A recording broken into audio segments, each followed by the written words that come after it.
Good morning, and thank you to everyone joining us this morning. By way of introduction, my name is Tom Karamarka, Vice President at Procore for the Asia Pacific region. With quality in the building industry now more of a focus than ever before, and regulatory changes very close, Procore really wanted to support this conversation. It's an important conversation today. We look forward to an insightful discussion today, and our hope is that you'll walk away with a better understanding and potentially a stronger view of the upcoming changes and what it means for the industry. So with that, let's get started. And I'd like to introduce our host and moderator today, Corey McLeod. Thank you, Tom. Hello, everyone. My name is Corey McLeod. I'm the publisher of innovationoz.com. Before we get started, I'd like to acknowledge the traditional owners of the land that I'm standing on today, which is the Gadigal people of the Eora Nation, and pay my respects to the elders past, present and emerging. We've got a 1 hour today to really pull apart some of the dynamics of the building reforms in New South Wales, but also how they sit in context of the broader discussion. I'm looking forward to a really lively discussion, and also I'd just like to ask people if they can share any questions via the chat channel. We'll try and get through as many as we can. As many of you will know, or most of you will know, the past several years, the quality in the building sector has really been in the spotlight. New South Wales, the government's been pushing through landmark regulatory reforms, which are really driving the ongoing digital transformation of the sector. At the same time, investment in ensuring quality building and infrastructure projects will be critical in supporting the construction sector across the Australian economy following the COVID-19 pandemic. It's a really tight spot. We've got construction companies in the building sector sitting between demands coming up from owners and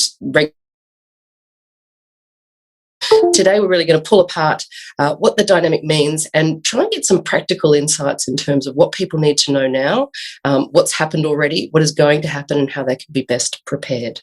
I'd like to start that by inviting Bronwyn Weir. Bronwyn, I'll come back and introduce the other panellists a little bit later, but Bronwyn, you wrote the report on the Building Confidence Report of 2018. You're a director of Weir Legal and Consulting, and that report really did help shape exactly where the challenges were and what the opportunities were to address them. So with that in mind, can I ask you to open and give us a little bit of insight in terms of what the report found, what's happened, where we are now, and where we're going? Thanks, Corey. So the Building Confidence Report was commissioned by our building ministers. So that's the ministers of each state and territory and the Commonwealth Minister responsible for building. The report was commissioned in the wake of the Grenfell fire. So really off the back of an enormous amount of media attention and scrutiny on the sector. And what was interesting about our commissioning, though, was that the terms of reference for Professor Peter Shergold and I didn't actually mention combustible cladding or the Grenfell fire. And what they did was they reflected a sort of a deeper concern that ministers had about systemic issues in the sector. And so they asked us to do an assessment and consult with stakeholders, as you would expect, and have a look at other reviews and reports that had been written about the industry, and to provide them with a roadmap for how best to ensure the proper implementation of the National Construction Code. And so those ministers oversee our National Construction Code through the ABCB, the Australian Building Codes Board. So one of the things that's made our report, I guess, so given it such momentum, is that it was the first time since the early 90s that there was any sort of initiative to look at things on a national basis. So Peter and I had to look at each of the state and territories' laws and to think about what are the 24 recommendations which we came up with that each state and territory would apply to their schemes to improve and to create not only some national consistency, but also to address some of these systemic issues that the ministers had asked us to pay particular attention to. And so after some time, and of course in the context of Grenfell, there was a lot of discussion around our work with combustible cladding, but within 12 months of our report being released, we had the Opal Tower evacuation, and then shortly after that, the Mascot Tower evacuation. In amongst that, we had insurers leaving the professional indemnity market, particularly in relation to building surveyors around the country, but also engineers and architects. And that was really a signal from a global position of insurers around the insurability of the industry and the problems with the quality of construction. And so these are the broader factors, which of course were just further symptoms of the problems that Peter and I were assessing, really also garnered media attention, which drove an initiative from the ministers to undertake a focused working group for the implementation of our report. What we also had very early from publication of our report was strong support across different industry associations. We really seemed to strike a nerve from the sector that was really crying out for a national conversation about these issues and national consistency.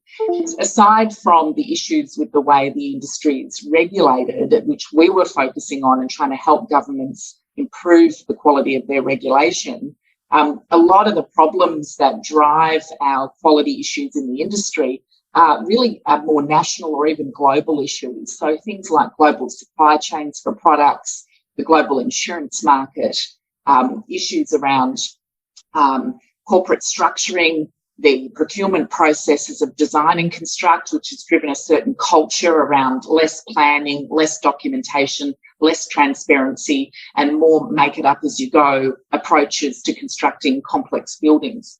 So all of these issues, and there are others, really have led to the problems that we have. And they're not problems that are individual to different states and territories, they're national and global problems.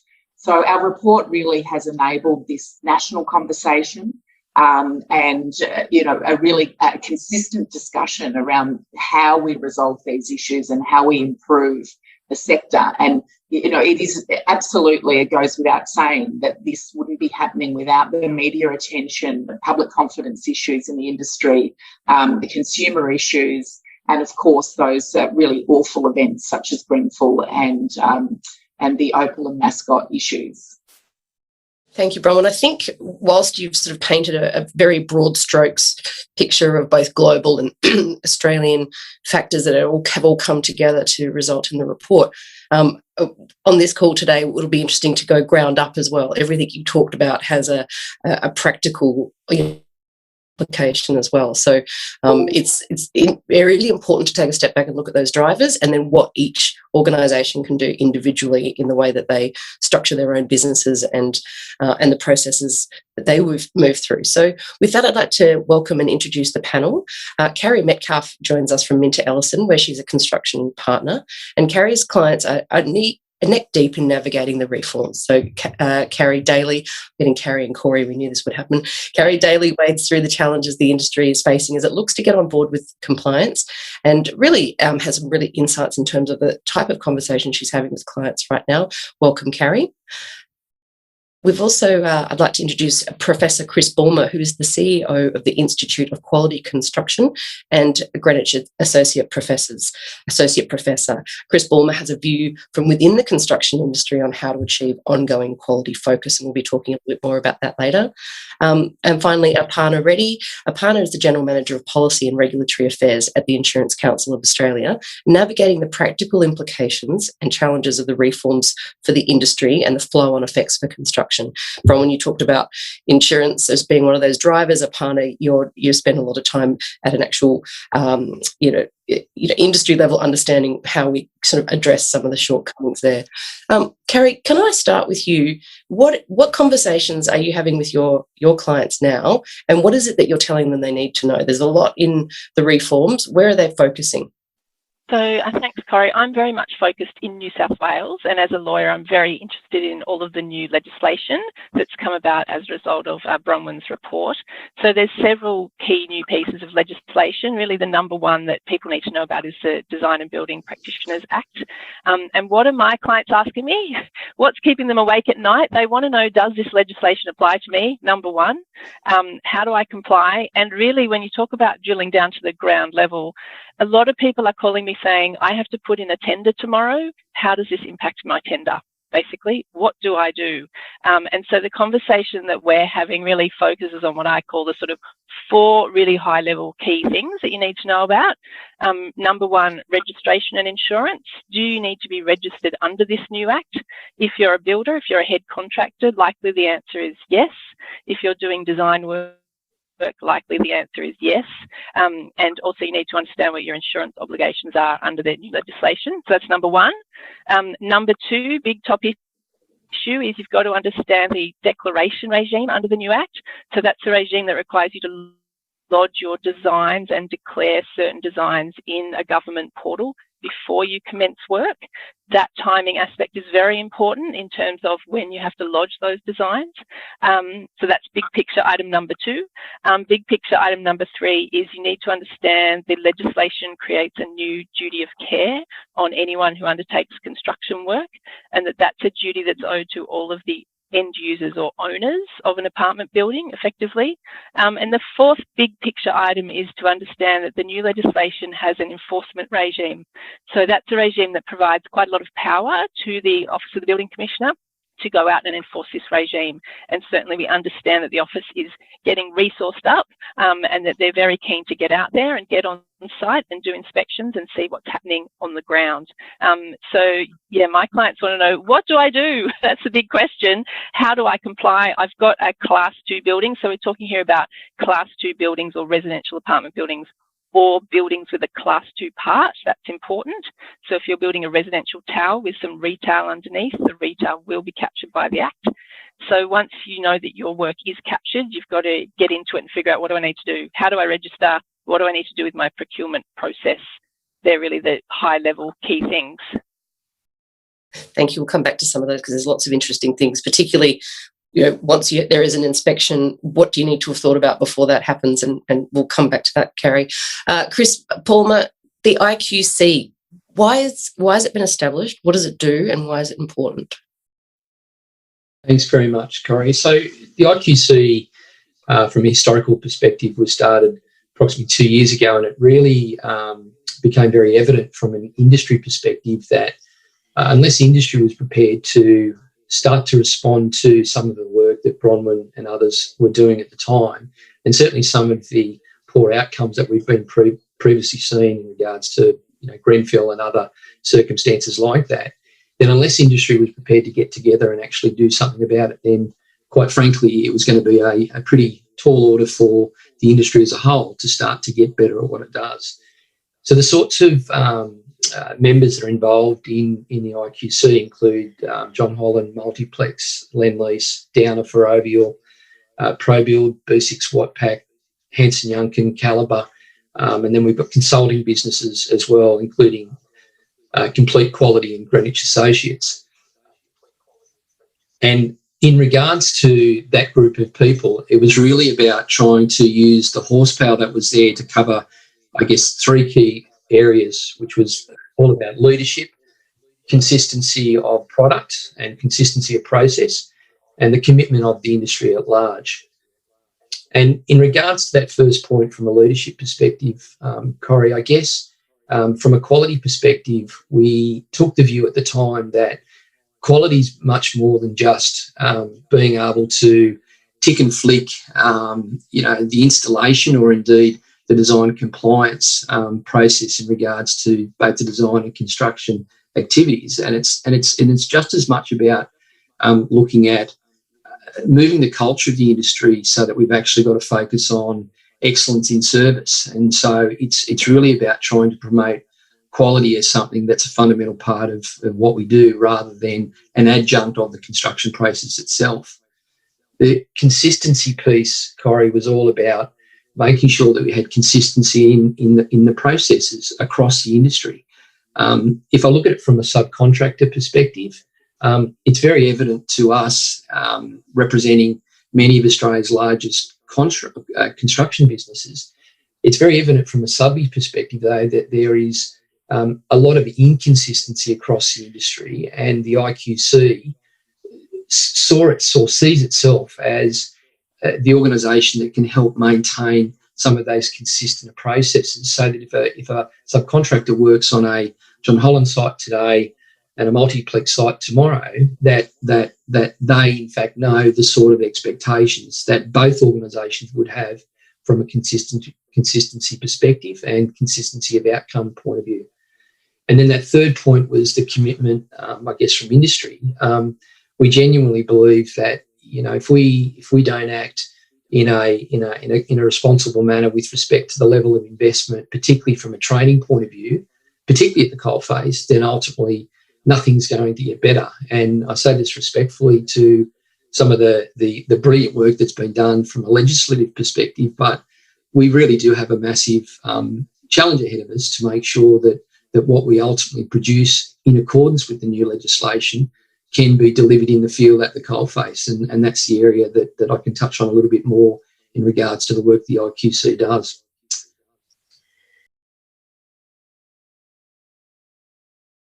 Thank you, Chris. One thing that sort of jumps out is that it's really a team game. And Aparna, that's a nice segue into how does this team game and how effectively the industry sort of manages to move through some of these quality issues affect the insurance sector. And where did we start from and where are we going?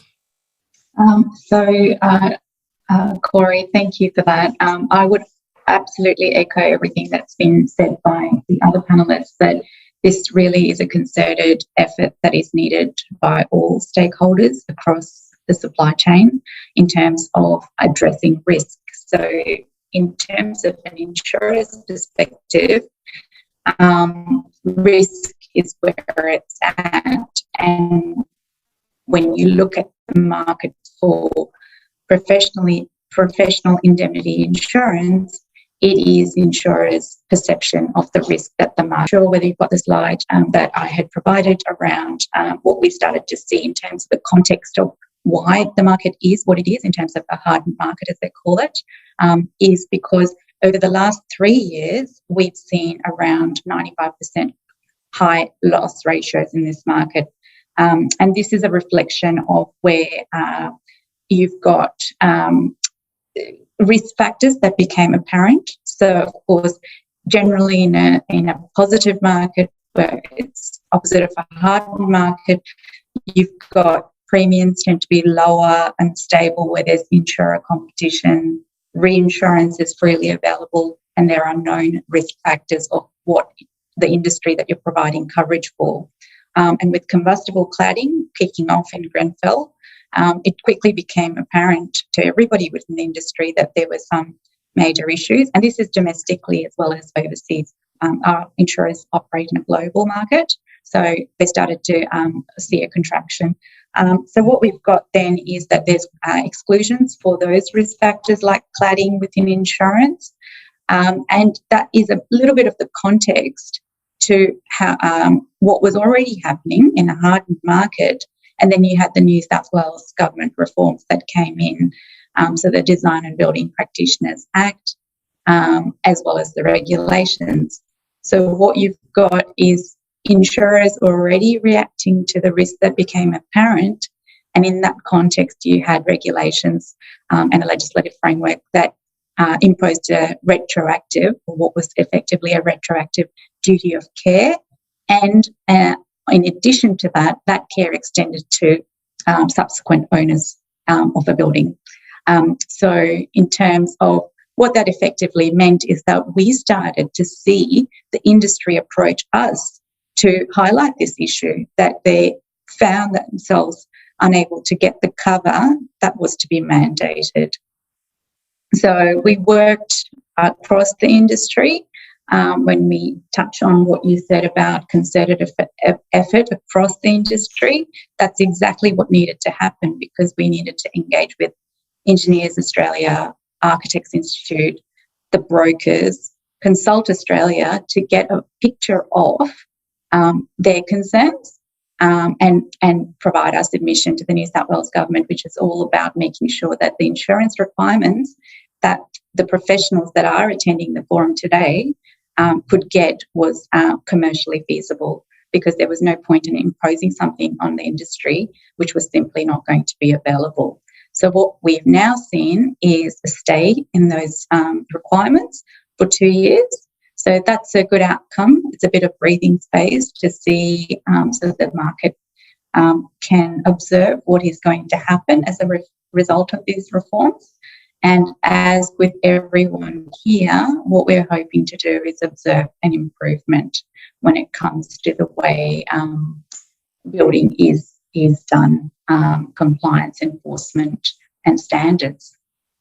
I think it's a really important and I guess stark reminder that, like, for the insurance industry to function, the construction sector has to meet standards, otherwise it just doesn't work. And no one wants to be in a situation where they're not covered when we're talking about the sort of projects and complexity that we are. So I think it's a very interesting perspective. I'd like to put the next question to both Bronwyn and Carrie. We've talked about different milestones, and there's lots of big picture, and then there's also the granular. If we're talking about July 1, and then we're talking about between July 1 and the end of the year, what should people be expecting? What are the things they need to be looking at very carefully right now? I know, Carrie, you gave us an overview at the beginning, but the Building Commissioner's Office and working very collaboratively with industry, what do people need to know now? And Bronwyn, you might have a different lens on this. I think it's important to understand the reasons for these reforms. So the reforms that are coming in on the 1st of July in New South Wales do reflect some of our recommendations, not all of them, but some. But the reforms around the declared documentation and improving the quality of documentation are really what underlies that is making sure that everyone, all of the key practitioners in the chain of construction properly understand the National Construction Code, and that we have proper checks and balances within the system for those who are designing and constructing.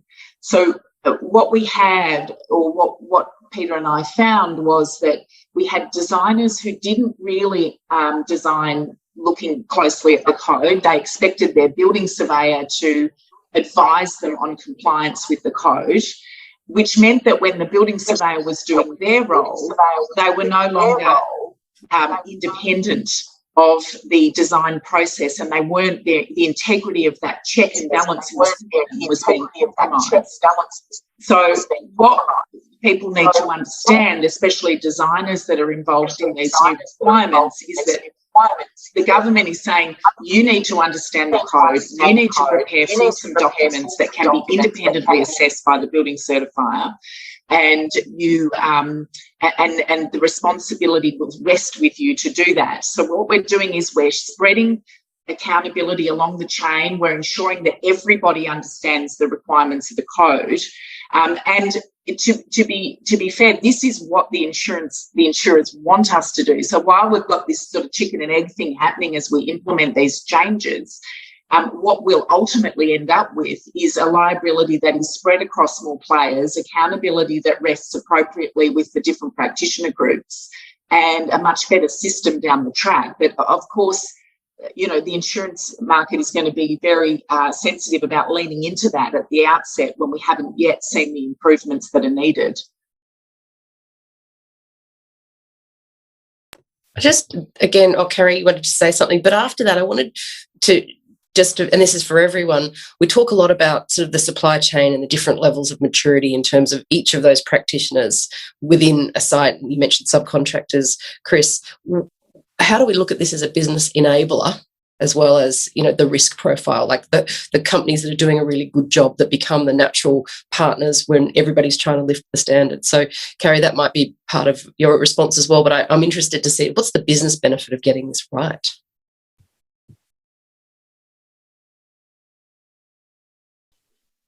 Happy for you to take that one, Chris. I was going to butt in with some just very practical points, but why don't you go first?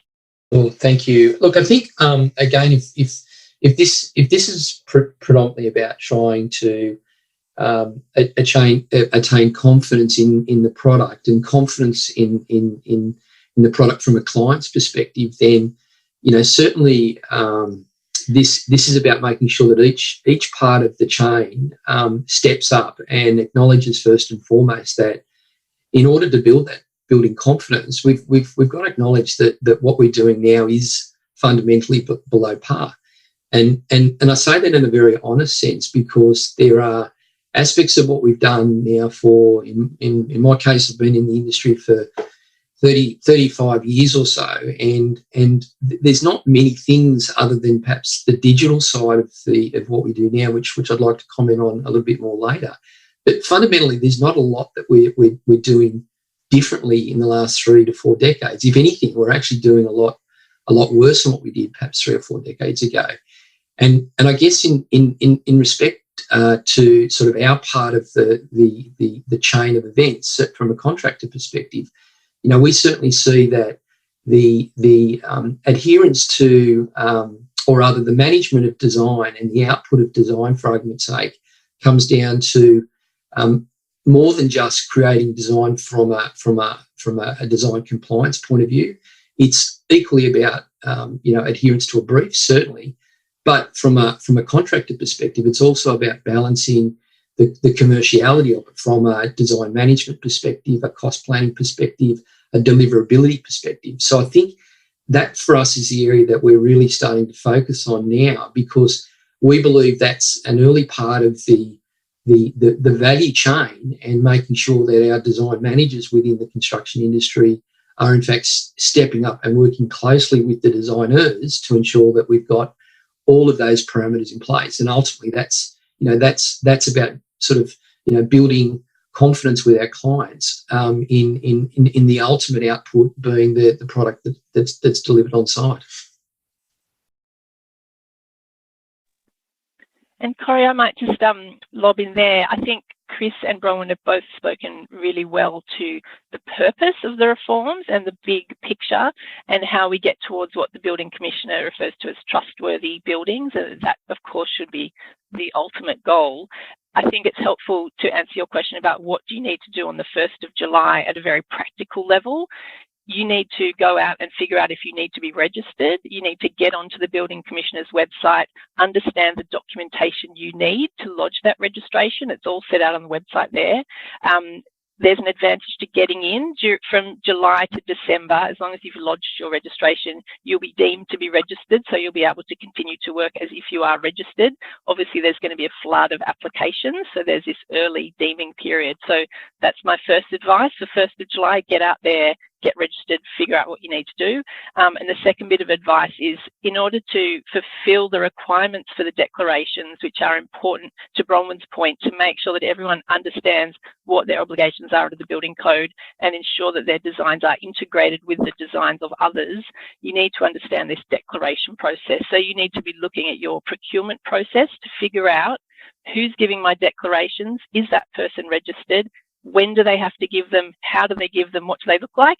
It's a contract administration exercise that you need to be on top of. So those are my sort of 2 big 1st of July things that you've got to be on top of. I think there's some of those themes all collide as well. You're talking about documentation. Chris, you mentioned digital. There's also accountability, transparency, and that there is an interlocking understanding of whose job is what and to what standard. So that all kind of seems to be the common themes. Chris, going back to digital, how important is some of this when it comes to documentation and being able to, I know, Carrie, you're a contract lawyer, so obviously documentation is key. And you also talked about the maturity of the sector, and in many ways it's better, in many ways it's not. How important is that piece? Yeah, I think, look, certainly from an implementation point of view, there's some wonderful tools that are in the market now, which certainly we should continue to adopt as far as being able to properly manage in a timely and thorough manner, the documentation process. For us, it's also about making sure that we can start to look to use some of the principles of lean management and integrated product delivery into that process. And I think that's where the digital platforms come into its own, as far as being able to ensure that we can bring those, I guess, siloed processes to a degree. But for us, it's about bringing them together in a more integrated manner. And that's where the BIM technology, and certainly a number of software platforms that are readily available, it comes into its own in regards to being able to provide that integrated service through the design and construction process. Aparna, I just wanted to bring you in here, and this might be not something you can answer, but I'd be keen for your views. When we're talking about documentation and we're talking about clarity of documents and information that's stored and how it's shared, that has to be a good step in helping to rebuild confidence from an insurance perspective. And I guess that brokers will be looking at those types of behaviour in the future to go, how well is this organisation managing its core responsibilities? Yes, thanks, Corey. Yes, that's right. As a high-level principle, of course, we would welcome, in the insurance industry, would welcome systems and processes that go to addressing risk. So that is absolutely true. But really, this is one step in a process where ultimately insurers need to be assured that the situation is changing, and that will come through in the claims history. So that's what they'll really be looking at going forward. In terms of, at a practical level, how might that help a professional in terms of the dialogue that they're able to have in sourcing? True, you can go certainly out to the market where there is a market for the product, and you can have a dialogue with your brokers around sourcing a product that suits your needs.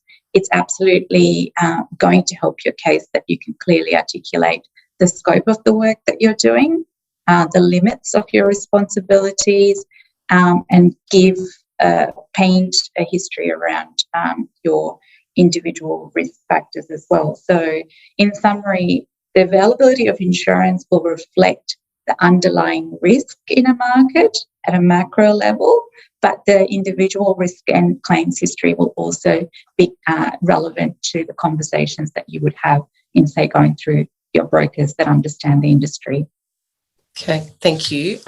Just one of the questions that we've got is, if Carrie, I think you did this before, but if you can do that again, just clarify exactly who these changes are affecting. Yeah, sure. I can see the question there from Peter in the chat, which is, does this reform affect companies that are doing residential home renovations on existing homes?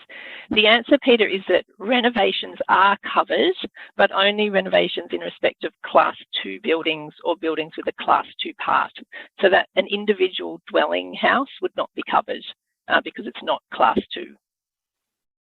There's some other questions in there, and I'll invite the panelists to jump in and answer them if they want to. I'm conscious that some of them are very specific and granular, and they might be better taken offline. But if there are questions there, I invite you to jump in. So, Bronwyn, can I ask you, and this is again Bronwyn and Carrie, a lot of what I can see from the Building Commissioner's work at the moment seems to sit in a broader framework of reforms and digital transformation, particularly in New South Wales government perspective. The way we're using data to be, identifying risk, best practice, digitisation of services. We know Minister Dominello is regularly finding ways to improve customer experience by digitisation. I'm interested that this construction industry sector is trying, I guess, to catch up and keep pace with a big transformation agenda. I'd just be keen just for your views on that. And I get, Carrie, that's for yourself as well. Sorry, we made two specific recommendations in the BCR about data and digital platforms, and one was focused on the regulators capturing data better. So in the current situation, mostly documents are lodged in local governments, of which we have over 500 of them around the country, and those documents are not searchable generally. And the government's found this an enormous challenge when they began auditing buildings for cladding. And so it was became very apparent that these systems for documenting information that regulators can access when they need to for audits and other oversight needed to change. And there are a number of governments that have moved towards better digital platforms at a central level rather than lodgement with local government. The second area we looked at was recommendation 20, which was around having a building manual at the end of a project which can live with the life of a building and can inform risk, property insurance, building management, ongoing compliance and management of buildings, particularly complex buildings. So we put those two specific recommendations in, and in both of those cases we talked about the fact that we have a very technology-driven environment now, and that the construction industry needs to really get on board with that. And it creates a much better level of transparency for everybody if we can capture that information. And we do have lots of different products in the market that have platforms providing different elements of information, but there's a lot of issues around that. They're not necessarily holistic captures of information for buildings during construction and post-construction. They're not necessarily accessible by all of the stakeholders who might want the information. And we also have a lot of proprietary around data within systems. So in some cases, it's the contractor that creates the platform with all the data in it, and when that contractor is no longer involved with the building, then it's difficult to move that data to the next contractor. So it's not owned by the building owner, for example. So the industry is grappling with all of these issues, and I think what governments are doing, certainly the more sophisticated and resourced governments around Australia, are really interested in how do we enable industry to use technology better, to make sure that we as regulators get information, but also to drive those efficiency and productivity gains that come through better use of technology.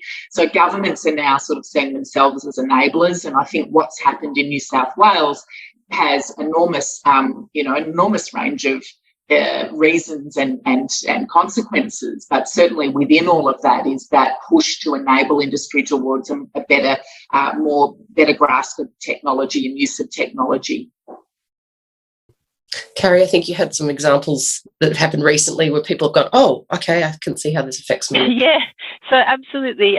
The department in New South Wales is quite focused on digital capability. I obviously don't speak for the department, but certainly they've publicly stated the importance of their digital capability, and they're ramping up in that regard. For example, the New South Wales Planning Portal will now become the place for you to lodge your declarations, and in order to do so you need to be a registered person, and people will need to understand that this includes quite specific requirements. So I think about a week ago it was released, for example, that when you submit your design documentation, say your architect's drawings, there will be a specific title block that you have to put on all of your drawings, and that will have what's called a digital twin in the system. So you'll have a title block that identifies who the declarer of that design was, and you'll effectively be then recorded in the government system as that person. So that record will then be maintained forever after, and you'll always be the person on record for that document. So people need to understand that some of these reforms are very specific in terms of dictating the actual title block that must go on all of your design drawings. And that's all part of the digital capability of the department, to keep a track of everything, keep a record of everything, and importantly to keep a track of registered practitioners, so that if you move from project to project, you'll be tracked through the system in effect. And will that affect things like phoenixing as well? Just, I guess that's at a design level, but I guess that kind of accountability. And Chris, I can see you nodding there. I might just ask you that question and also add one that's been asked, the role of design manager and how they can improve the process within the construction design space in light of the new legislation. Yeah, look, definitely. I think that the challenge is particularly in the design and construct framework, where the linear sort of design process that the legislation clearly is covering now, and certainly is anticipating covering the future in regard to D&C type work. But I think from a practitioner's perspective, the challenge is going to be when it goes into the field in regards to how do our design managers take a design that's been completed by others in effect, and then contractually that design is being immersed through a design and construct contract. And if you then take it sort of other steps down into the supply chain of that design being provided to subcontractors who have in turn design responsibilities as well.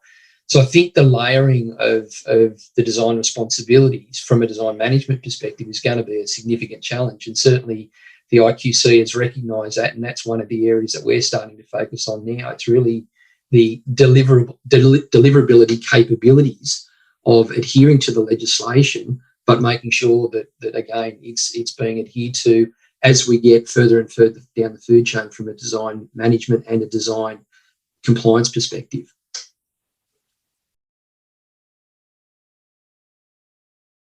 I just have another question, and I'm not asking anyone to gaze into crystal balls, but one of the questions from the audience is, when do we expect these types of reforms to extend to other classes of buildings? Has that been part of the broader conversation, Bronwyn? That might be something that you might have an idea about. Certainly these sort of reforms, or the recommendations that are most referable to these reforms, there was intended to be some thought about how broadly they be extended across the sector. I think where New South Wales has focused this on residential is a really important first step. But there are other parts of the sector that also need some improvements in terms of integrity and these sorts of controls. And there were certainly some stakeholders, such as Engineers Australia, who were very upset about the limits of this legislation to Class 2.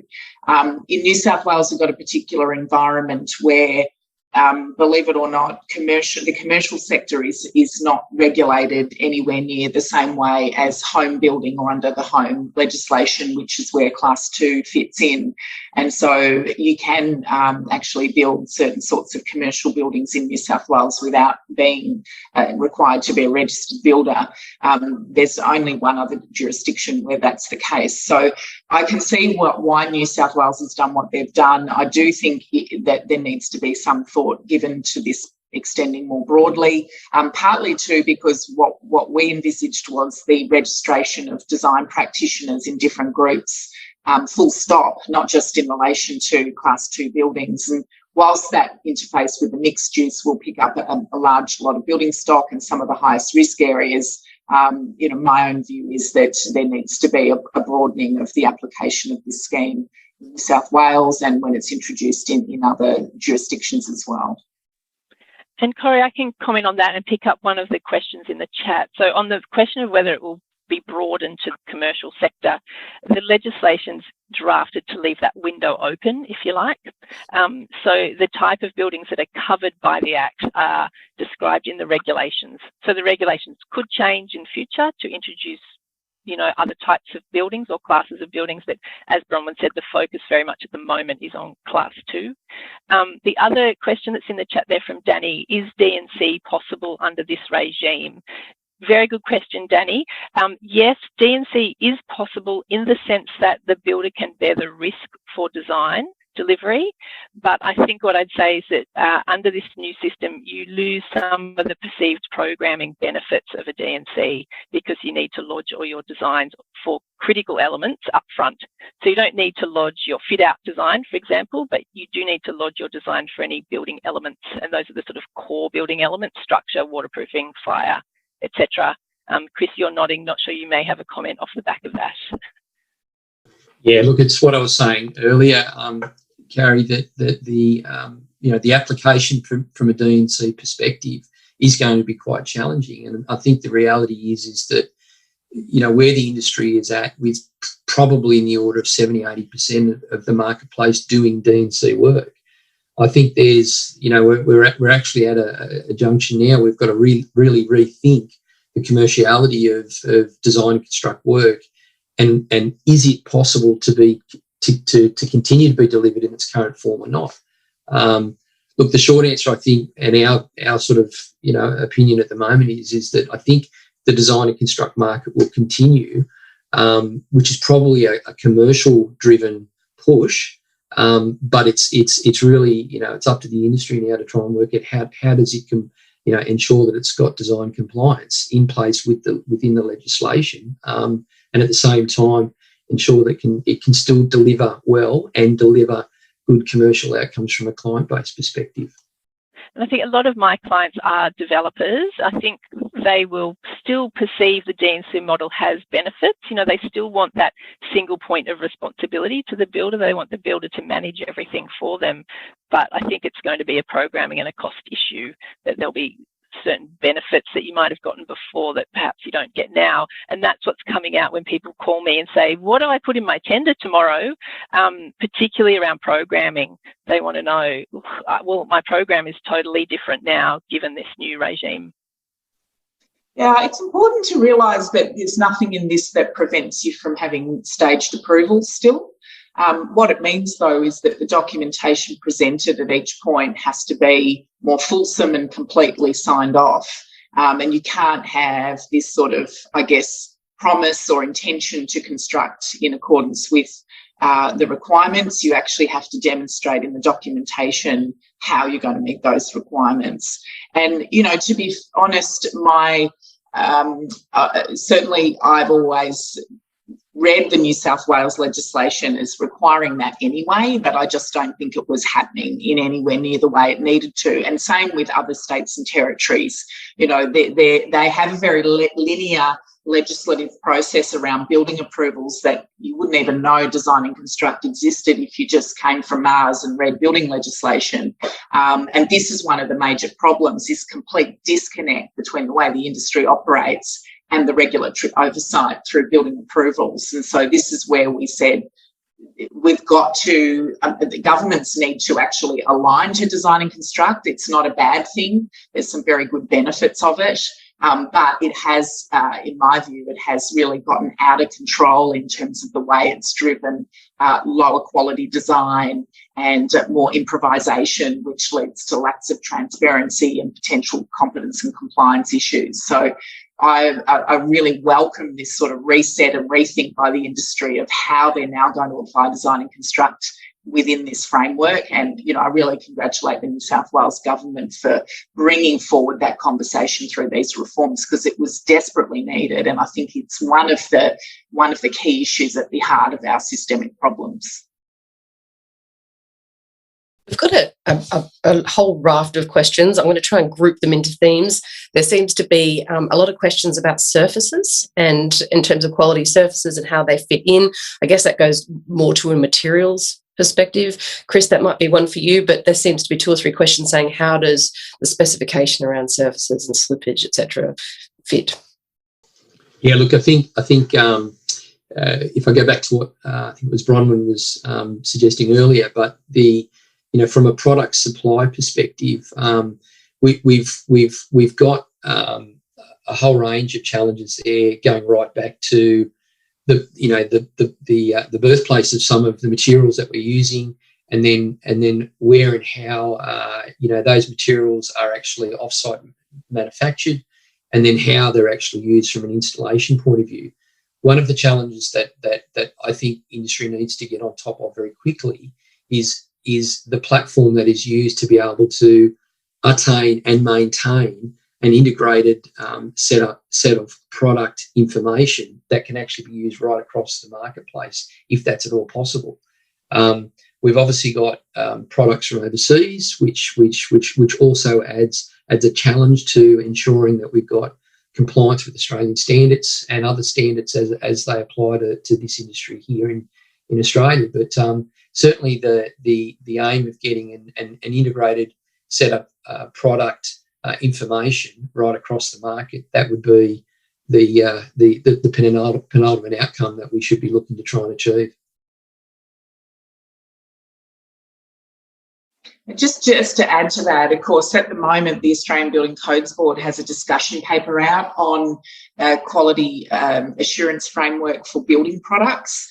And I think one thing that is emphasised in the guidance material for the New South Wales reforms is that not only does there need to be a focus on integrating elements of design, but there also needs to be a focus in making a declaration on the specification of the products used, and that those products will meet the National Construction Code and any standards that apply to the use of certain products. So this really is going to shake out some of the weaknesses in our building product safety regime. And we do have, of course, code mark and voluntary certification available for products, but there aren't really, in the scheme of the number of products we have in the sector, there aren't many that have code mark certification. So it is going to be, this transition into this new framework is going to bring to the fore some of those issues, and hopefully drive the reforms in those areas as well, which are really very much needed. But anyway, anyone looking at the building product stuff should go and have a look at the framework that's out for discussion at the moment,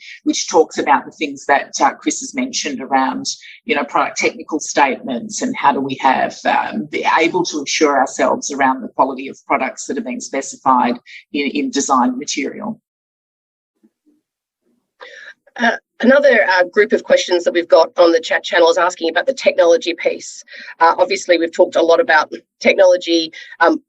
Procore is obviously hosting the event today, but when people are trying to understand, and I think one of the broader questions was about insurance and the government and having just better visibility across everything. What are you hearing about the way people are looking at that kind of tech platform approach?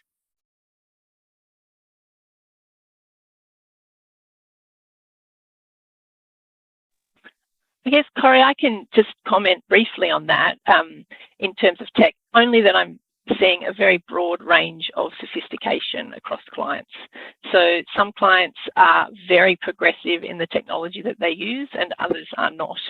So I find that very interesting. I guess the technology is not really my specialty area. It's more of an observation though.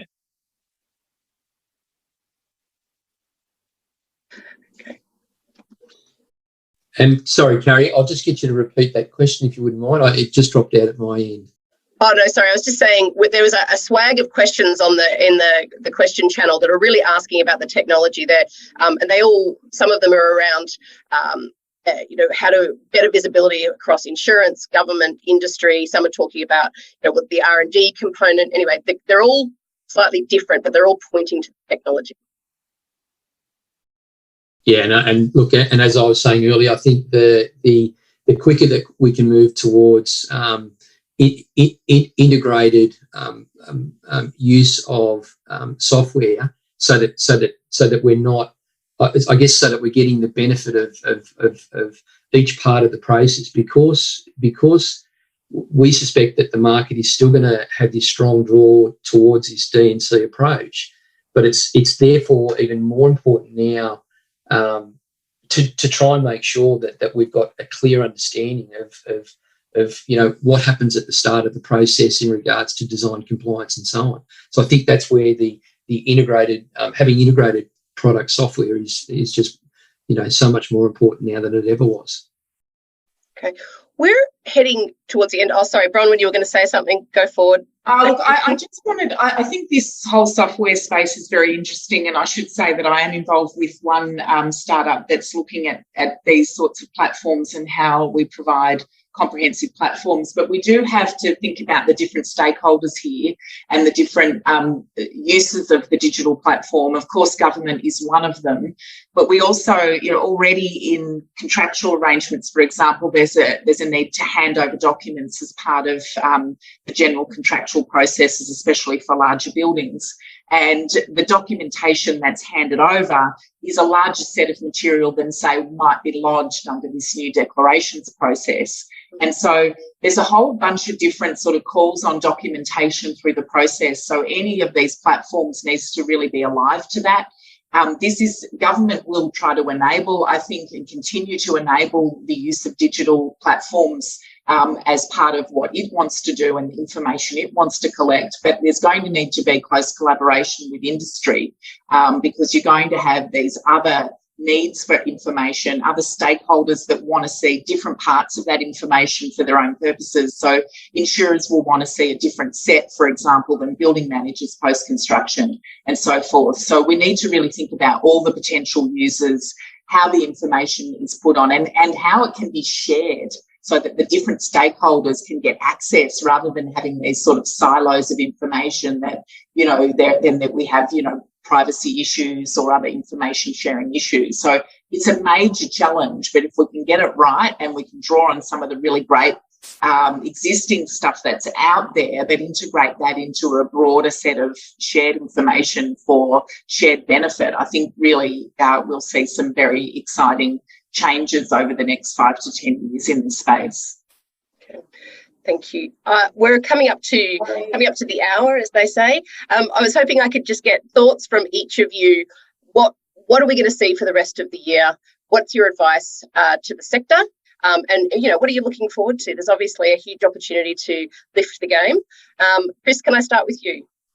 Yeah, certainly. I think the design management piece, as I mentioned earlier, I think that's an area that we've really got to focus on, because that for us is that intrinsic link between, again, the initial part of the design work and ultimately getting it into the field via a whole bunch of commercial channels.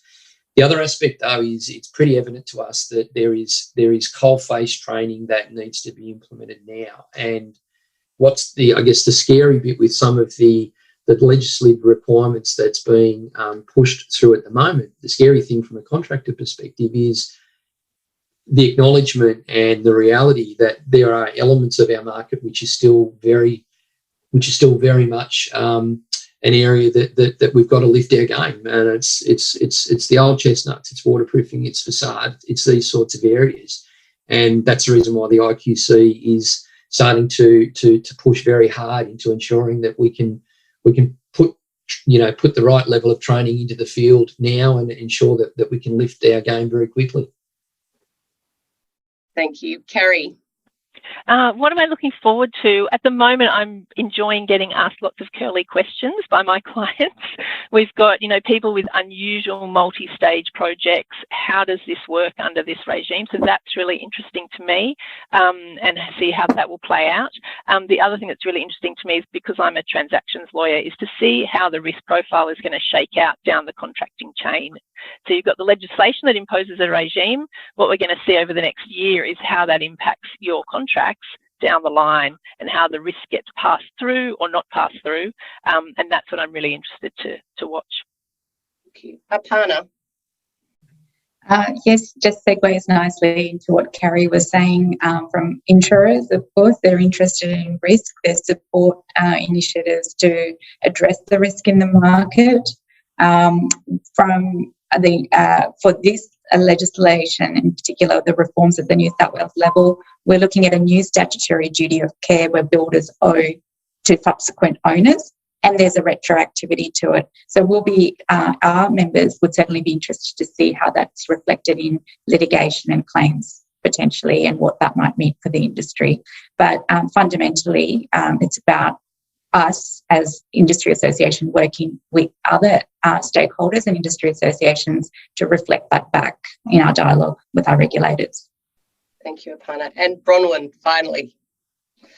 Well, I'm really excited about where the ABCB's BCR implementation work is. And whilst the reforms in New South Wales are significant and have been very loud in terms of their impact, it is one jurisdiction, and I'm very keen to see what the other jurisdictions do with the BCR, how it's implemented.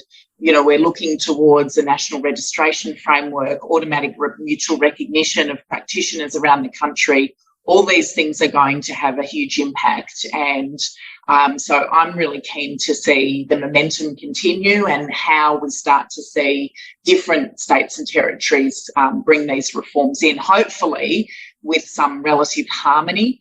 But, it remains to be seen. We have a federated nation that is going to win out, I think, at this stage in terms of states and territories taking what they want from BCR and implementing it in the way that they think is best for their state. And that's going to bring huge challenges for those market participants that operate across jurisdictions and dealing with change on a jurisdiction by jurisdiction basis. So, I'm watching all of that, daily, and very keen to see how these reforms impact. And more importantly, that we actually do lift the confidence in the industry, that we lift competence, integrity.